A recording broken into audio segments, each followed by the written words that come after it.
देश प्रशंसा करते हैं, ऐसे देश में हम सबको जन्म लेने का गौरव प्राप्त है।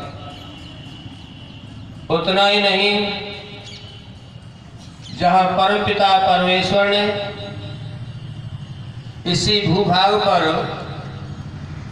वेदों का ज्ञान दिया, अग्नि वायु अंगिरा आदित्य ऋषि के माध्यम से,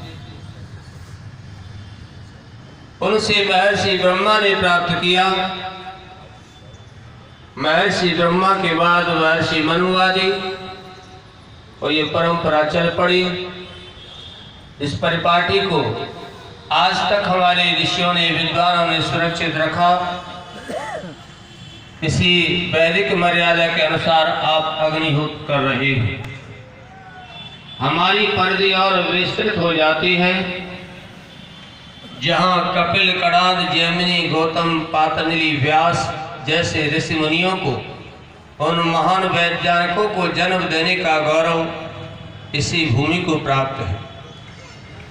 उतना ही नहीं, जहाँ वशिष्ठ, विश्वामित्र जैसे राष्ट्र पुरोहित, ऐसे महान तपस्वियों को जन्म देने का गौरव इसी भूमि को प्राप्त है। उतना ही नहीं भाइयों बहनों, कितनी परिधि हमारी बढ़ती चली जाती है। जहाँ मर्यादा पुरुषोत्तम भगवान श्री राम, योगीराज श्री कृष्ण जैसे महापुरुषों को जन्म देने का गौरव इसी भूमि को प्राप्त है। जहाँ ऐसा भी अवसर था, कभी 88,000 ब्रह्मचारी नैमिषारण्य तीर्थ में कभी ब्रह्मचर्य व्रत की दीक्षा लिया करते थे। वह गौरव इस भारत को प्राप्त है। उतना ही नहीं, जहाँ अपाला, घोषा, गायत्री, सुमित्रा, माता सीता, अनेक देवियों को अनेक वेद की ऋषिकाएं हुई। चाहे वो महर्षि अत्रि की धर्मपत्नी माता अनुसुईया हो, चाहे कौशल्या के सुमित्रा, और प्यारे भाई और बहनों, आधुनिक युग की महारानी झांसी तक अनेक प्रकार की देवियां हुई जो देश राष्ट्र की रक्षा में अपना जीवन की आहुति दी। मैं जात अज्ञात उन सब वीरों को, महानों पुरुषों को नमन करते हुए वर्तमान परिस्थिति में आप जो इस पवित्र कार्य को कर रहे हैं, हमारे सामने कई प्रकार के इस प्रकार के संकट सामने खड़े हैं। ऐसा दिखाई दे रहा है कि आने वाले समय में सजग और सावधान नहीं हुए, ऐसा न हो प्यारे मित्रों, हमसे यज्ञ कार्य छूट जाए, पवित्र कार्य छूट जाए। ऐसे परिस्थितियां हमारे सामने बनती जा रही हैं, जिसके लिए हम सब उत्तरदायी हैं। इस भेदभाव ने, छुआछूत ने हमारे राष्ट्र को विघटित कर दिया है। आओ मित्रों, जो यज्ञ है, यज्ञ के मूल को समझा होता तो आज हमारी स्थिति न होती। यज्ञ केवल इसी को नहीं कहते, संपूर्ण हमारा जीवन ही यज्ञमय बन जाए, उसी का नाम यज्ञ है। ये यज्ञ है वो हमारे जीवन में आ जाए। अभी भैया कह रहे थे, यज्ञ के विषय में कुछ उदाहरण दे रहे थे। उदाहरण एक तो होता है सिद्धांत, एक होता है दृष्टांत। सिद्धांत कभी परिवर्तित नहीं होते, दृष्टांत कल्पित होते हैं इस विषय को समझाने के लिए। हमने भूखों को अन्न दिया, हमने वस्त्र दिए, अनेक कार्य किए, उसके बाद अग्निहोत्र नहीं किया तो निश्चित रूप से हम पाप से नहीं बच सकते। पिछले वर्षों में कई प्रकार में उदाहरण दे चुका हूं। एक उदाहरण आपको दूंगा, दृष्टांत है। एक व्यक्ति ने अपने जीवन में बहुत सारे उत्तम कर्म किए और प्रजापति परमात्मा के पास पहुंचा। प्रजापति के पास पहुंचे कि भाई ये व्यक्ति स्वर्ग में जाएगा। जैसे ही पहुंचे तो पीछे से अन्न भगवान आ गए। अन्न भगवान के महाराज इसे स्वर्ग में कैसे भेज सकते हो? इसने सारे जीवन व अन्न को खाया, मुझे खाया और गंदा बना के छोड़ दिया, कभी शुद्धि का काम नहीं लिया। इसमें मेरा कर्जा है, इसे मेरा कर्जा दिलवाओ। अच्छा मर जाओ तो सफाई कर्मचारी बनो, ऋण चुकाओ। तो प्रजापति परमात्मा ने उन योनियों में भेज दिया जो जीव जंतु पशु पक्षी आदि जो सफाई कर्मचारी का काम करते हैं। उस व्यक्ति ने कितने वर्ष तक ऋण चुकाया? 12 के रूप में।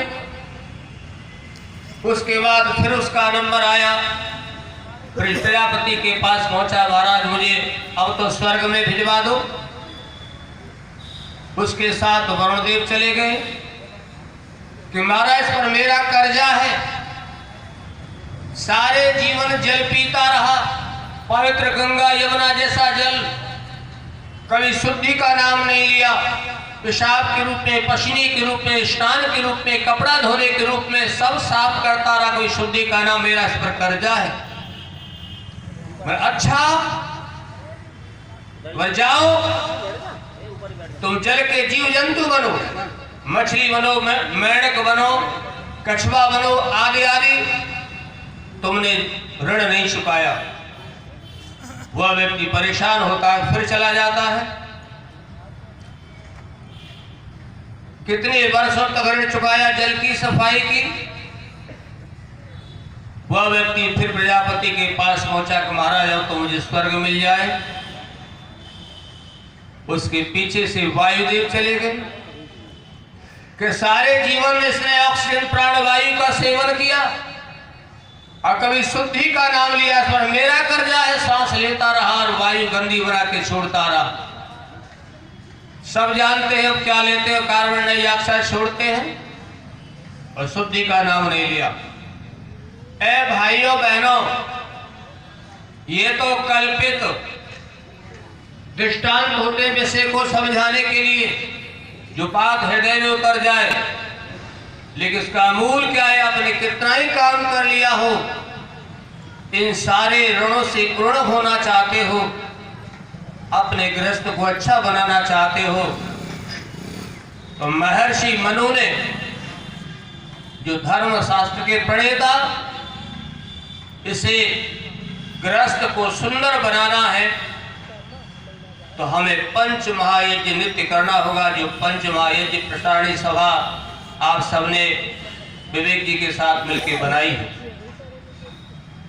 और इस यज्ञ को महायज्ञ नहीं कहते, ये भी ध्यान रखो।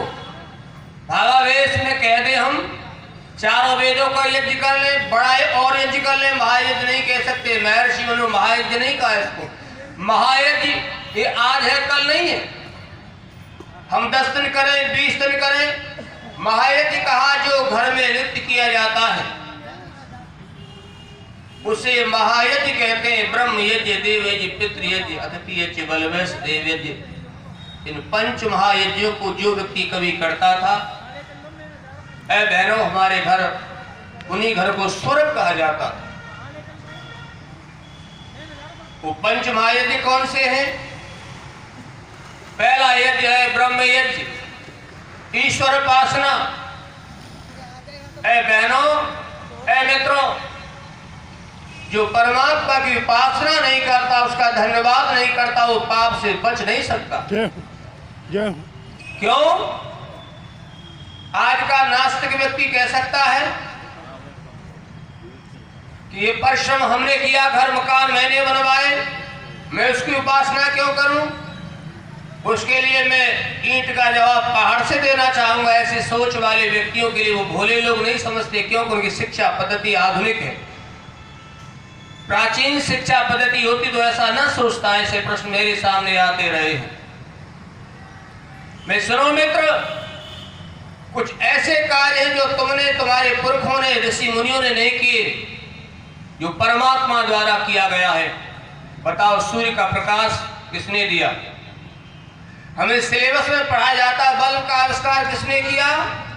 एडिसन नाम के वैज्ञानिक ने। लेकिन सूर्य का आविष्कार किसने किया? ये भारत सरकार पढ़ाती नहीं है, ना भारत सरकार की संविधान सिलेबस में है। कोई हो तो मुझे बता देना, हो सकता है मैं भूल रहा हूं। अच्छा, परमात्मा वर्षा करते हैं, किसी के पास बिल आया है? नहीं आया। कोरोना काल में 2-2, 4-4 लाख में सिलेंडर ऑक्सीजन के पैदा नहीं हुए, प्राण चले गए लोगों के। अच्छा बताओ मेरी प्यारी बहनों माताओं, अब जो सांस ले रही हो फ्री ले रही हो पैसों से, और अस्पताल में पैसों से मिलती है। बताओ ये हमारे पूर्वजों ने बनाई थी क्या? जिस पृथ्वी पर आप बैठी हो, यह पृथ्वी कौन से वैज्ञानिक की बताई है? आइंस्टीन की बनाई है क्या? क्या किसी भारतीय ऋषि की बनाई है? ये परमात्मा द्वारा प्रदत्त भूमि है, जिसे हम माँ कहते हैं।